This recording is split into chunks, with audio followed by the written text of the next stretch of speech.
All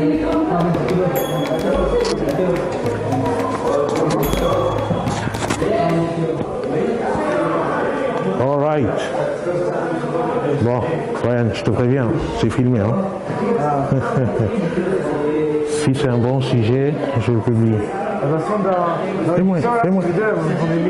Hein? Ah bon? Tu crois? Quand tu seras champion du monde. Bon, alors, on récapitule. Tu es rentré au MMA en septembre, ok? Et on a dit que ça faisait de septembre à juin, octobre, novembre, décembre, janvier, février, mars, avril, mai, juin, 9 mois. Ok. Quand tu es rentré en novembre? 7 mois. Toi, tu n'as fait que le striking, c'est ça? Hein? Un mois et demi seulement? Ah ouais. Donc, ma question c'est quoi la garde? Bon, oui, tu as fait du grappling depuis un mois et demi. Donc, c'est quoi la garde dans le grappling? Je veux dire, comment ça se forme ou à quoi ça sert? Tiens, fais les deux. Dis-moi comment ça se forme et dis-moi à quoi ça sert. Ça, c'est très bien. Tiens, ça me convient. Non, mais dis-moi avec les mots. Avant, dis-moi, essaye le plus possible de me décrire avec tes mots en quoi ça consiste, sans qu'on se mette par terre. À défendre. Je veux une position stable. Alors, je suis comment? Je suis debout, je suis allongé, je suis censé être comment si je fais la garde en grappling? Fléchi. Fléchi? Moi, je suis fléchi? Non, mais d'abord, ma position, c'est laquelle? Est-ce que je suis debout? Je suis debout? En garde grappling?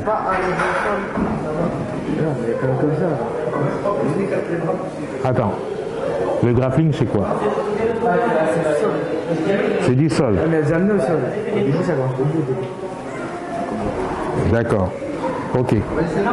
On va dire qu'il y a le standing grappling et le bottom grappling, debout grappling et bottom grappling. Ok, je suis d'accord. Mais maintenant, le sol, la garde au sol, c'est quoi? Mais ça veut dire quoi ça? Essaye de me dire quelque chose. C'est renversé, pas que le mec il se remonte. En fait, tu me dis des choses qui sont très intéressantes, mais tu pars déjà loin. Moi, je veux juste le début. La garde au sol, c'est quoi? C'est défense. Défensive aussi. C'est pas mal. C'est un aspect très important de la garde. Mais c'est quoi?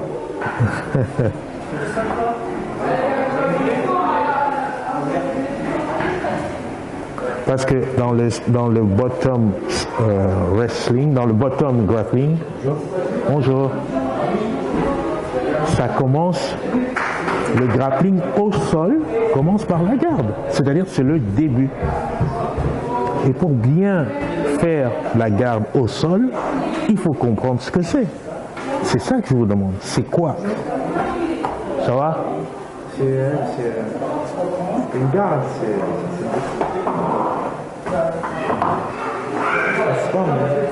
pas de certaines techniques. Oui.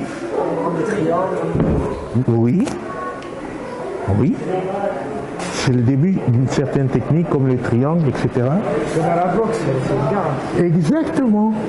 C'est ça, Ryan. C'est ça. À la boxe, tu as fait la boxe. La garde, on commence par ça. La garde, pourquoi est-ce qu'il faut mettre la garde en boxe? Pour se défendre, pour se protéger. D'accord? Qu'est-ce qui se passe si je ne mets pas la garde? Si je commence la boxe et que je viens juste comme ça, hein? C'est un sacré problème. Donc, vous avez bien compris, en standing, la garde, boxe, c'est ça. Et donc, quand on est au sol, c'est la même chose. Sauf qu'au lieu d'avoir les mains, qu'est-ce qu'on a? Les gens. Voilà. C'est la même perspective, c'est de la garde. Et la garde, comme tu as dit, c'est défendre. Se défendre d'abord. Parce que si j'arrive comme ça devant toi et que je vais te... Là, je ne me prends même pas. Je vais prendre des patates d'emblée. Il n'y a même pas de discussion. Mais si j'arrive que je suis comme ça, je suis déjà un peu protégé. Tu vas peut-être envoyer des coups, mais je ne vais pas les prendre de suite. Tu vois? Donc, la garde, c'est ça. Tu comprends? La garde, c'est essentiellement au sol, avoir les pieds devant l'autre. Maintenant, il y a plusieurs types de garde au sol. Hein? Ouais. Il y a quoi d'autre? La garde ouverte.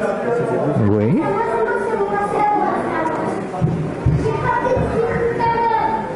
On est sur quand le mec qui passe sur le côté, je fais une rotation. Ok. Ça pourrait l'être. Alors, on a dit que la garde, c'est pour se défendre, mais vraiment l'objet premier de la garde, c'est tenir la distance. Tu gères la distance, tu définis la distance de combat grâce à la garde. Maintenant, il y a plusieurs types de garde. Comme on a dit que c'était les pieds, normalement, quand tu as commencé le grappling, tu as commencé par une garde. C'était laquelle? On est sur le dos. Ouais. De toute façon, on est sur le dos là. On a dit qu'on est... Non, tu peux pas commencer avec la X-Guard. La X-Guard, c'est déjà... Ah, c'est comme ça que tu as commencé, toi? Non, on n'exerce pas comme Oui, non, mais je suis d'accord, mais c'est avec ça que tu as commencé? On a commencé à la garde ouverte. Toi, tu as commencé à la garde ouverte? Ouais. Alors, c'est quel type de garde ouverte tu connais? Les jambes au niveau de sa taille.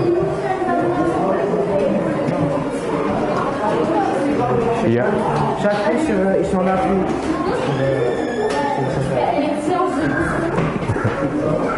D'accord. Et tu connais quoi de la garde fermée?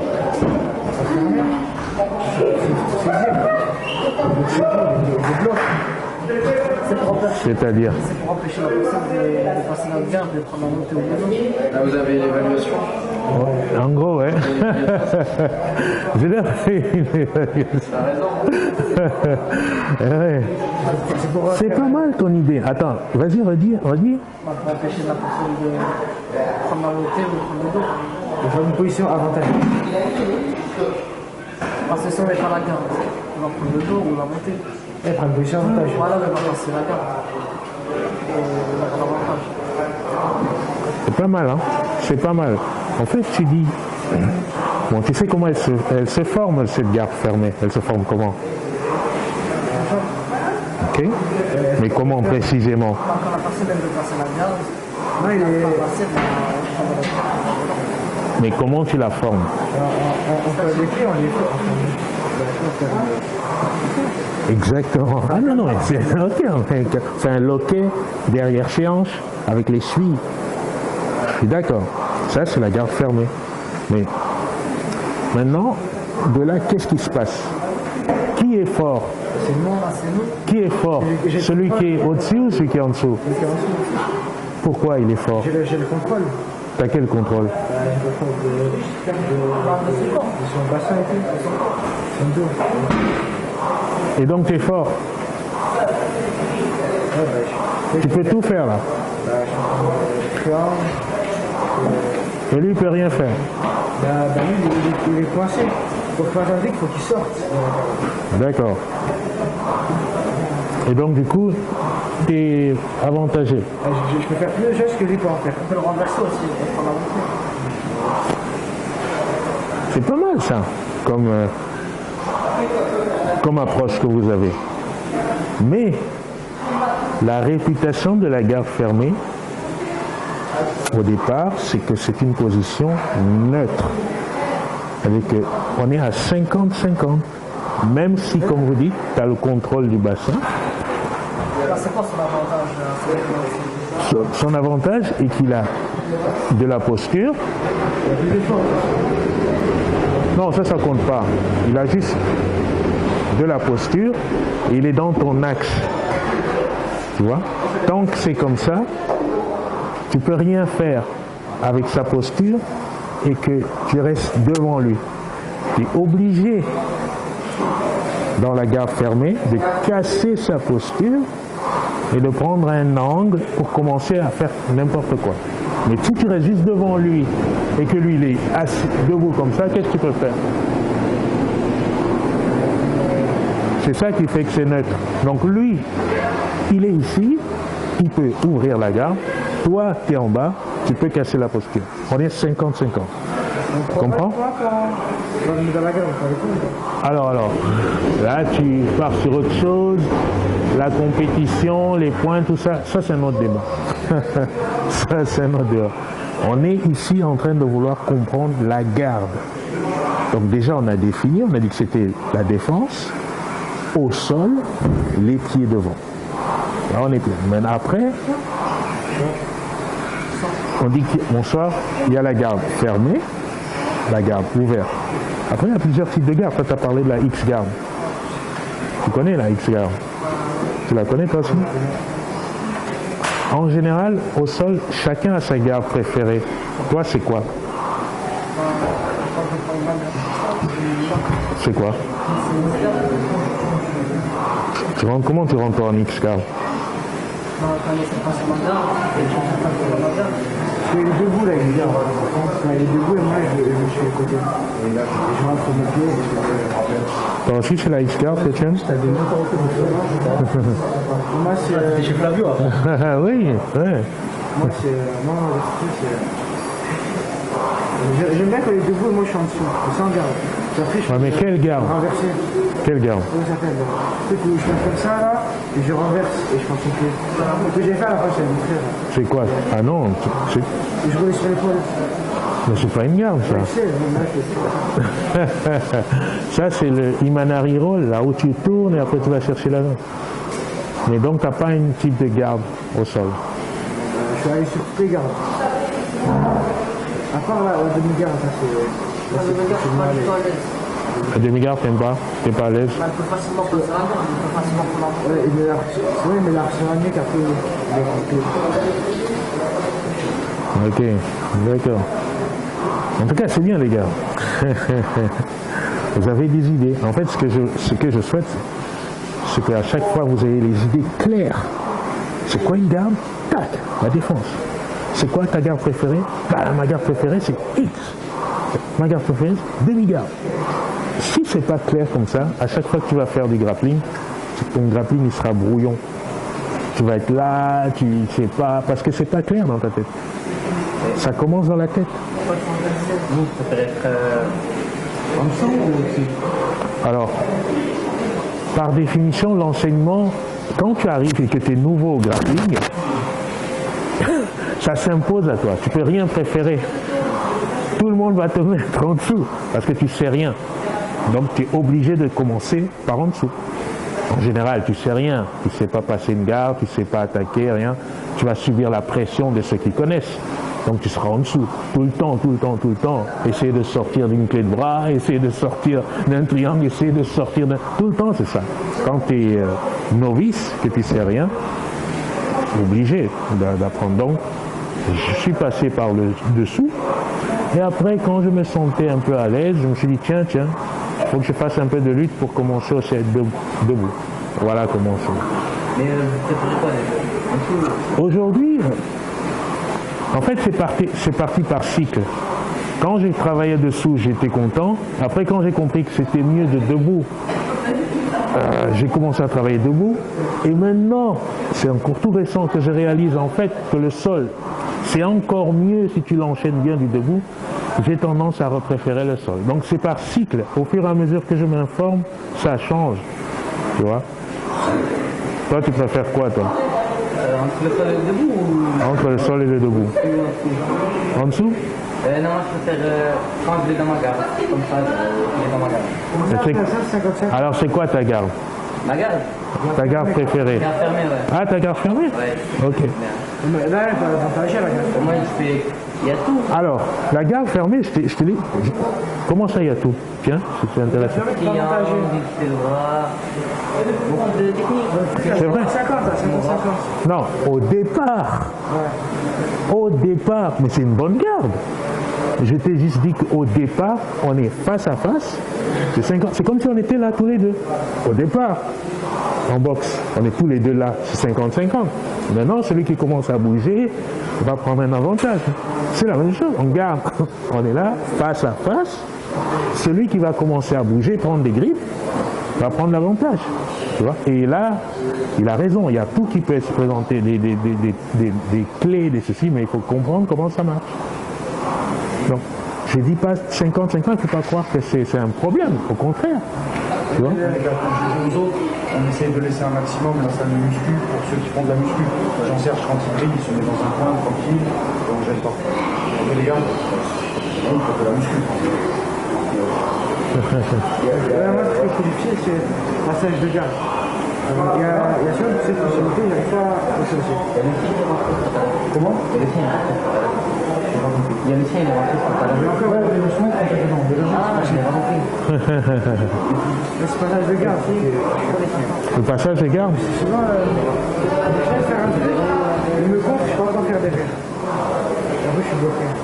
Mais ça, c'est la même chose.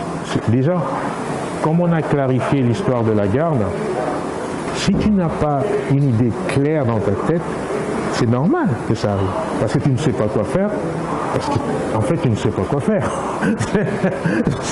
C'est pas plus clair que ça. Si tu n'arrives pas à faire quoi que ce soit parce que tu ne sais pas quoi faire, c'est parce que tu ne sais pas quoi faire que tu n'y arrives pas. Donc, ça ne commence pas sur le tatami pour essayer de te débrouiller à comprendre ce que tu dois faire. Ça commence ici à comprendre quand je suis sur le dos. En fait, qu'est-ce qu'il faut faire? Ah, d'accord, il faut prendre un angle. Ok. Commencer à gérer sa distance. Ok. Peut-être que je peux attaquer en haut. Peut-être que je peux attaquer en bas. Peut-être que je peux prendre le dos. Peut-être que je peux me relever. Ah, ok. Là, c'est clair. Mais si tu n'as pas des schémas comme ça, en fait, tu vas bricoler. Un coup, ça marche. Un coup, ça marche pas. Ça marche, mais tu ne sais même pas pourquoi. En plus, tu te filmes jamais. Donc, c'est que du charlatanisme. Tu vois? Mais si je te dis, écoute, la prochaine fois quand tu as quelqu'un dans ta garde fermée, sache que 1, tu peux prendre son dos. 2, tu peux le renverser. 3, tu peux attaquer une finalisation du haut du corps.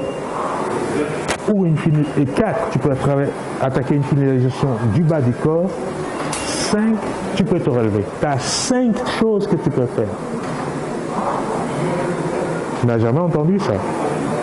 Voilà. Dans sa garde, c'est quoi les Comment? Dans sa garde, c'est quoi les avantages? Mais tu inverses juste ce qu'on a dit et ça s'est inversé. Tu comprends? Mais quand c'est nous, qu'on est dans sa garde, il y a moins d'avantages. Bah si. En fait, quand on est dans sa garde, comme j'ai expliqué, on démarre 50-50. Et après, il faut créer des positions d'avantage. Mais pour celui qui est dans la garde, en général, il faut qu'il ouvre la garde. Il faut qu'il ouvre la garde. Et là, on est en train de parler de grappling. Quand c'est le MMA, tu peux rester dans la garde, mais tu vas le frapper. D'accord? Mais en grappling, il faut qu'il ouvre la garde. Il a 2 directions pour ouvrir. Ça, il faut savoir. 2 directions pour ouvrir la garde. Il peut se relever ou il peut aller en avant. Voilà. Mais c'est ça qu'il faut qu'il fasse. Il faut qu'il mette, soit qu'il se lève, soit qu'il mette la pression vers l'avant. Mais il faut qu'il ouvre cette garde. Voilà. Donc, en dessous, tu as 5 directions. Au-dessus, moi, j'ai 2 directions. Voilà. Et on joue avec ça. Si tu n'as pas ces connaissances, en fait, tu vas te bricoler tout le temps. Tu vas aller dans la garde, tu vas te faire. Mais tout marche comme ça. Si tu apprends à être pâtissier, on ne va pas te mettre directement dans les fourneaux à dire tiens, voilà, mais ça. Non. On va te dire écoute, la pâtisserie, ça marche comme ça.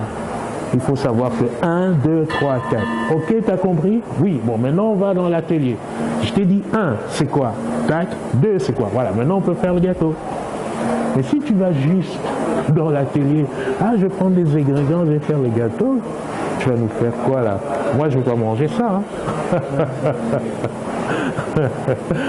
Donc tu vois, maintenant tu sais que quand tu es dans la gare, tu as 5 directions. 5. Maintenant, il faut savoir comment aller. Maintenant, il faut étudier. Ah, je vais prendre le 2. Non, mais c'est comme si tu me dis, tiens, je te dis, on va apprendre la boxe. Mais moi, je préfère que le jab. Non, je préfère le jab. Donc, je n'apprends que le jab. Et je vais gagner mon match avec le jab. Ça n'a pas de sens. Tu dois apprendre les autres coups aussi pour faire des combinaisons. Et le dos, c'est la même chose. Tu ne vas pas juste aller dans le dos comme ça et l'autre te regarde. Tu dois faire des feintes, des leurres pour aller passer dans le dos. Les gars, si tu ne réfléchis pas comme ça, tu n'es pas un grappleur, tu vois. Penser que tu vas juste avec ton jab gagner un match, je veux prendre le dos, ça n'existe pas ça. Pas au haut niveau.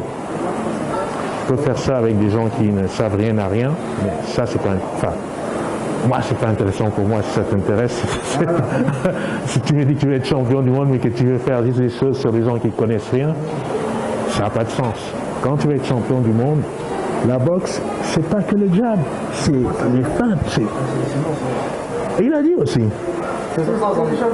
Il a dit tout à l'heure, il m'a dit je vais être champion. Ah, vous êtes deux maintenant. Hein? Ah, moi aussi, je sais. Et dans le cas, je ne serai pas dans sa catégorie. tu vas te battre contre ton ami? Moi, dans tous les cas, je vais te dépasser un peu. Vous êtes deux, maintenant tu sais Mathéo, vous êtes deux champions là, donc il faut vous entraider tous les deux. On m'entraîne tous les jours, hein. Lui il n'est jamais venu au JJB. Moi j'ai commencé le JJB il y a 1 mois, je suis plus venu que toi. Ouais, la vérité c'est vrai, Ah, tu fais. Il a fait que 3 tours. Tu fais le kimono toi? C'est vrai. Ok. Moi je fais 5 km. Toi, tu fais tout. Moi JJB, je vais arriver à moi. Regardez, vous avez un champion. Vous pouvez faire attends. Vous voulez faire du MMA tant que vous pouvez poser des questions à quelqu'un, parce que vous le connaissez. Ouais, Tant que vous avez quelqu'un comme ça devant vous, ruez-vous, posez-lui des questions, parce que c'est un champion. C'est pas à la télé, là on n'est pas à la télé là. Là on est dans le real. Et vous avez de la chance d'avoir une formidable athlète comme ça. Posez-lui des questions. Mais posez-lui des questions. Qui va parler de MMA là? C'est le là. Vous le connaissez? Tu lui as déjà posé une question? Moi aussi, alors. Venir une fois et après venir. Allez, tout le monde, Merci, ciao. Vous le connaissez? Hein? C'est en Hongrie ou c'est en train de À l'Ares. Il a le combat le 23 juin. C'est écrit aussi là. Il y en a un qui l'a agressé dans le combat. Oui, Axel Sola. Il n'est pas là aujourd'hui. Ah, du coup, c'est MMAJT. Ouais, mais lui aussi va combattre en Suisse. Ouais, ça c'est le 7 Regardez juillet. comment il a écrit Aref. C'est C'est Aref. Le 7 juillet. Le 7 juillet, c'est pour Dimitri. Tu veux voir le track ou... Il y a un mec, il est venu à l'UFC à 18 ans. Ah ouais, hein, si tu es talentueux, 18 ans. Allez, ciao les gars.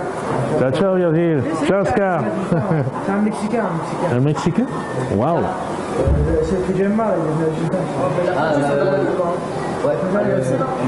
ouais, la confiance en déjà Un combat, il a cartonné parce qu'il était jeune, il a commencé à 18 ans. Punaise. Incroyable. En professionnel, il a... Directement en professionnel. Je sais pas si on peut à 17 ans. Il a signé un contrat, mais il a pas combattu. UFC? Il a signé un contrat, mais il n'a pas combattu parce qu'il avait été mineur. Ok. Et comment il a fait à 18 ans? Il a signé un contrat après à 18 ans, il a fait 3 ans. Ah, il doit être vraiment très bon. Hein. Il doit être très très bon. Hein. C'est un grappeur, c'est un grappeur. Un grappleur? Qui Rocher? Non. Il a fait du temps. Il a fait du temps mexicain. Le graphique, c'est dur de s'améliorer. C'est dur de... Pourquoi c'est dur de s'améliorer? Ça c'est une bonne... Pourquoi tu dis ça?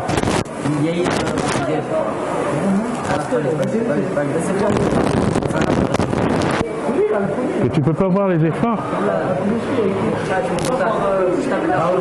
Bon, toi ça fait quoi? 1 mois et demi que tu fais du grappling? C'est vrai que c'est encore tout neuf. Comme on parlait tout à l'heure, on disait qu'il fallait... Et celui qui a du temps, ça. Il a du temps là. Il a signé à 17 ans, le plus jeune combattant. Raoul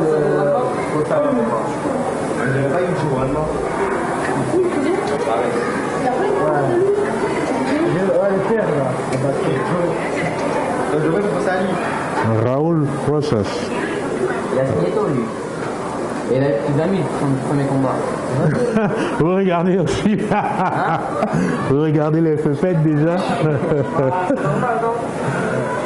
En fait, c'est un tout, mais si tu regardes l'argent au début, je pense que c'est une erreur.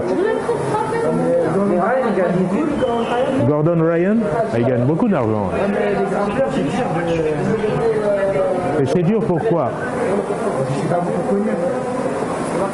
Ça, je suis d'accord. C'est moins... Exactement, je suis d'accord. Voilà, c'est légalisé depuis 2-3 ans. C'est vrai que le grappling, c'est moins payant que le MMA, par exemple. Ça va s'améliorer bientôt. Eh oui, on espère. Bah, c'est ça le grappling. C'est perturbant ça. Parce que j'ai mal de porte. Et toi? Perturbant ça un peu. Bah, c'est le but. Toi, tu dois savoir te débrouiller quand on te met dans la garde.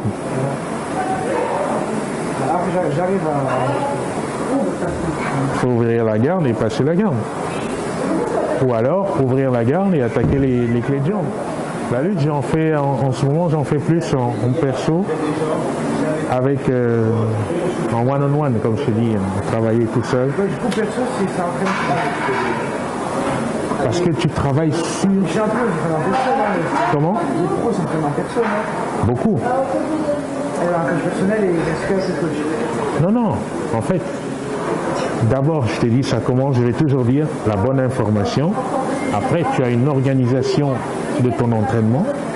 Et en général, pour ton entraînement, tu as envie de développer plusieurs secteurs de jeu. Donc, tu vas choisir des partenaires spécifiques qui vont te permettre, parce qu'ils sont très bons dans certains domaines, de te développer dans ces domaines-là. Ça sera du one-on-one, mais avec plusieurs personnes différentes. Hein? Je me rappelle, les entraînements, c'est de la bonne technique, c'est avec le meilleur de la technique. Ah, exactement. Et s'il veut travailler sa lutte contre la cage, il va prendre le meilleur qui lui fait faire ça. Et s'il veut travailler la sortie de clés de jambes, il va prendre le meilleur qui fait les clés de jambes. Et ainsi de suite, comme ça, il travaille sur tous les ateliers. Parce que aussi, je fais de la boxe et je fais avec un lutteur, ça marche pas. Bah, tout dépend de ce que tu veux faire. Si tu fais la boxe, tu fais avec un lutteur et que tu veux le garder à distance, tu veux pas, tout dépend de ce que tu veux faire. Si tu veux travailler ton MMA et empêcher au lutteur de rentrer dans tes jambes, tu peux travailler avec un lutteur. C'est les objectifs, qu'est-ce que tu veux? Ouais. Mais la base du sol, c'est la lutte, non? La base du sol, c'est... Alors la lutte, vraiment le point fort que la lutte va te donner, C'est la posture. c'est de savoir bien te tenir debout. Ce qu'on appelle l'équilibre. Quand tu fais la lutte, c'est le premier acquis que tu auras, savoir tenir debout. C'est être difficile à emmener au sol. Parce que tu es vraiment très stable grâce à la lutte. Et là-dessus, tu pourras attaquer, emmener au sol, etc. Mais vraiment, le bénéfice de la lutte, c'est savoir tenir debout. Quand tu fais du grappling, tu es déjà par terre. Tu n'apprends pas à tenir debout. Et donc quand tu fais la lutte, ça te permet de mieux faire le grappling. Pour moi, c'est ça que je pense. Parce que tu sais bien tenir debout. Travailler les skills, travailler les techniques. Après, si vous êtes... C'est bien de faire beaucoup de compétition, non? De quoi? Faire beaucoup de compétition, c'est mieux, non? Ben, si tu veux être un bon compétiteur, il faut faire beaucoup de compétitions. Non, moi, je fais une compétition. L'erreur que j'ai fait dans la compétition, parce que jamais. C'est vrai qu'il y a un facteur émotionnel en compétition qui fait que quand tu perds, tu t'en souviens tout le temps.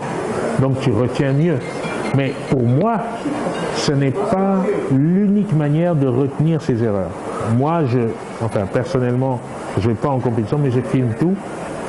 Et quand j'ai quelque chose qui ne va pas, je vais sur mes footages et je regarde et je repars sur les vidéos pour corriger. Donc, c'est ma manière à moi de corriger absolument. Je n'attends pas d'être en compétition. Sinon, les compétitions, c'est pas tous les jours, mais je peux m'entraîner tous les jours et voir ce qui se passe. Si tu attends les compétitions pour te corriger,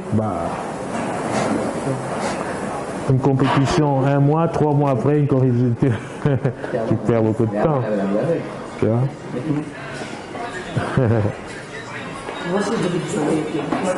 Hein? On parlait de Khalid de